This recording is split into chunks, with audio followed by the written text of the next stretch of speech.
Bonjour à tous, c'est donc le début de cette deuxième table ronde en direct de la Cité des Sciences et de l'Industrie à Paris, où la Wikiradio du CNRS a délocalisé ses studios dans le cadre des Journées nationales de l'innovation en santé. Thème de cette discussion, les nouvelles technologies pour la santé. En effet, nous vivons cette époque fascinante qui commence à nous laisser entrevoir et même parfois déjà faire l'expérience d'une médecine personnalisée, de moins en moins invasive, une médecine de précision ou qui anticipe et prévient plutôt qu'elle ne guérit. Alors ces progrès remarquables dont les conséquences sont et seront de plus en plus de moins grands risques pour les malades, une diminution des durées et du nombre d'hospitalisations, de nouveaux traitements, nous les devons pour beaucoup à l'essor et à l'arrivée à maturité de nouvelles technologies, et ce, dans un très grand nombre de domaines. Biologie, physique, sciences des matériaux, électronique, robotique ou encore sciences de l'information et de la communication. Sans prétendre bien sûr à l'exhaustivité, l'ambition de cette table ronde est de vous faire partager quelques-unes des innovations médicales parmi les plus surprenantes permises ou mises à portée de main par ces nouvelles technologies. Pour ce faire, j'ai le plaisir d'accueillir Emmanuel Andrès. Bonjour. Bonjour. Vous êtes professeur de médecine interne au CHRU de Strasbourg et porteur du projet de télémédecine ICARE. À vos côtés, Nicolas Boquet. Bonjour. Vous êtes le fondateur et le directeur général de la société Impeto Médical. Également avec nous, Jean Collin. Bonjour. Bonjour. Vous êtes enseignant à l'université de Caen, Normandie et chercheur au laboratoire de physique corpusculaire à Caen. Dominique Collard, bonjour. Bonjour. Vous êtes directeur de recherche au CNRS et directeur du laboratoire pour l'intégration des systèmes mécatroniques, une unité de recherche internationale conjointe du CNRS et de l'Université de Tokyo. Également à cette table, Stéphane Régnier, bonjour. Bonjour. Vous êtes professeur à l'Université Pierre et Marie Curie et chercheur en micro-robotique à l'Institut des systèmes intelligents et de robotique à Paris. Enfin, Anne-Virginie Salsac, bonjour. Bonjour. Vous êtes chercheuse au CNRS, au laboratoire biomécanique et bio-ingénierie à l'Université de technologie de Compiègne. Alors dans le même esprit, il y a cet appareil que propose votre société, Nicolas Boquet, la société Impeto Médical, soit un appareil capable de détecter de manière indirecte mais pertinente un certain nombre de neuropathies. Est-ce que vous pouvez nous expliquer d'une part le principe de cet appareil et d'autre part le type de pathologie qu'il vise à mettre en évidence ? Oui, alors c'est beaucoup moins sophistiqué que ce qui vient d'être présenté autour de cette table. Mais depuis 10 ans, nous avons développé et breveté Sudoscan, un outil non invasif, simple, basé sur la mesure de la concentration en ions de la sueur, tel que l'ion chlorure. Donc le patient met simplement ses mains et ses pieds sur des électrodes qui jouent 3 rôles. Premier rôle, c'est un petit courant électrique qui permet de stimuler les glandes sudoripare. Deuxième rôle, ce petit courant électrique continu polarise la sueur, ce qui permet d'attirer les ions vers les électrodes qui sont alternativement négatives et positives. Et ensuite, ces électrodes réagissent avec ces ions pour créer une réaction électrochimique qui est proportionnelle à la concentration en ions. Toutes les données sont stockées pendant cette réaction électrochimique pour analyse ultérieure. Alors, le principe d'utiliser les sécrétions sudoripares pour détecter certaines neuropathies, c'est un principe ancien. Par contre, l'innovation en ce qui vous concerne, c'est la manière dont vous accédez à ces mesures. C'est ça. Le principe a été défini et développé par la Mayo Clinic il y a 25 ans aux États-Unis, mais c'était une méthode classique de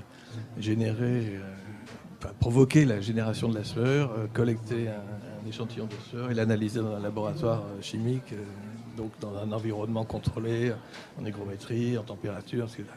Nous affranchissons de tout ça, nous faisons le diagnostic et délivrons le résultat en moins de 2 minutes, sans opération très sophistiquée. Les maladies qui permettent d'être diagnostiquées, ce sont en fait les neuropathies, c'est-à-dire les maladies des petits nerfs. La première cause de neuropathie, c'est le diabète. On ne le sait pas forcément. La connaissance scientifique est assez récente. Les publications sur le sujet ça date de quelques années seulement. Mais il y a également la chimiothérapie, la mucoviscidose, la maladie de Parkinson, etc. Alors en termes d'innovation, vous avez insisté sur la méthode de mesure, mais il y a aussi un aspect fouille de données. C'est-à-dire que la pertinence de l'analyse faite par votre appareil est liée à la capacité qu'il a à fouiller dans un nombre de données de plus en plus grand au fur et à mesure qu'un plus grand nombre de patients est traité pour aller documenter des écarts à ce qu'on appelle la normale, quoi. Ouais. Alors, la technique de mesure a été validée elle-même avec une étude cofinancée par le CNRS à l'école de physique-chimie de Paris. Et ensuite, c'est vrai que les données acquises grâce à notre technologie ne prennent leur signification qu'une fois comparées à une base de données, je dirais, calibrée, qui s'est construite au cours du temps par de nombreuses études cliniques dans différentes parties du monde, évidemment, pour s'assurer qu'il n'y a pas de biais selon les populations, etc. Mais heureusement, tout le monde a le même système nerveux sur Terre, donc il n'y a pas de biais significatif d'une population à une autre. Alors cet appareil, il est déjà commercialisé, c'est une innovation au présent. Combien d'appareils sont déployés de par le monde ? Alors, on a vendu actuellement un peu plus de 2000 machines dans le monde.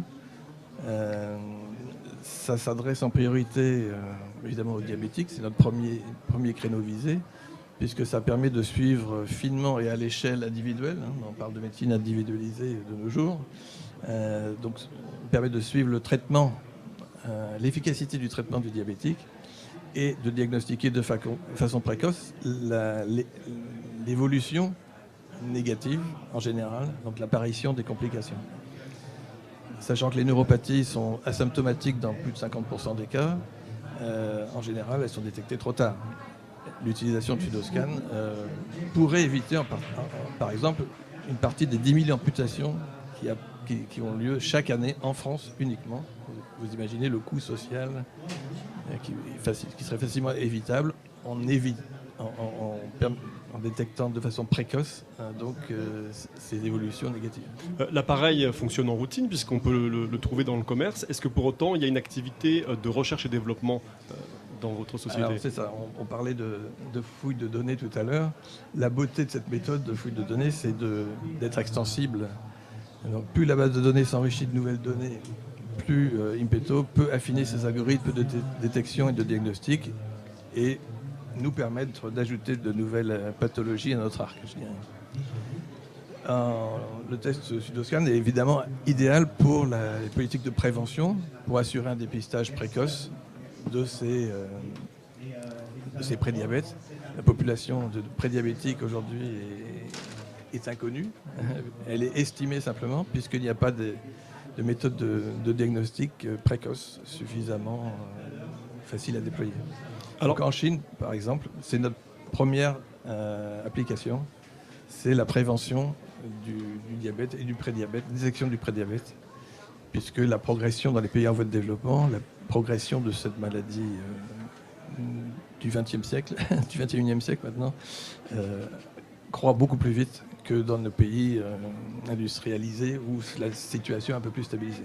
Alors après ce grand tour de table qui montre la diversité des innovations aujourd'hui qui sont faites en santé, je voudrais vous poser une question à tous, vous me direz qui veut répondre.